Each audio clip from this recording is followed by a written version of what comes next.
Birthday అయినా anniversary అయినా occasion ఏదైనా ఫ్యామిలీతో సెలబ్రేట్ చేసుకుంటే ఆ కిక్కే వేరు. ఏమంటారు? ఈ రోజు మా యానివర్సరీ అన్నమాట. యానివర్సరీ స్పెషల్ గా ఇంట్లో వాళ్ళందరూ కూడా మాకు సర్ప్రైజ్ గా కేక్ కటింగ్ అది ప్లాన్ చేశారనమాట. ఈవినింగ్ కేక్ కటింగ్ కోసం అని చెప్పి నేను మా వారు మాత్రమే ఈ వైన్ కలర్ షేడ్ లో రెడీ అయిపోయాము. మిగతా అందరూ కూడా వైట్ కలర్ షేడ్ లో వచ్చేసారు.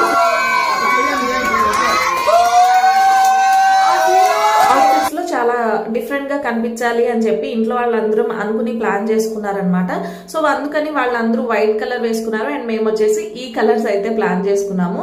సో మొత్తానికి ఆ రోజు అంతా కూడా కేక్ కటింగ్ పార్టీ అంతా కూడా చాలా సింపుల్ గా జరిగింది. ఎందుకంటే ఆ రోజు సాటర్డే ఆఫ్టర్నూన్ లంచ్ కూడా రెసిపీస్ అన్ని కూడా సింపుల్ గా ఇంట్లోనే చేసేసుకున్నాము. ఎందుకంటే సండే మేము పార్టీకి వెళ్ళాలనుకుంటున్నాం. యానివర్సరీ కోసం మాత్రమే కాదు, ఇంకొక చిన్న స్పెషల్ ఒకేషన్ ఉందన్నమాట.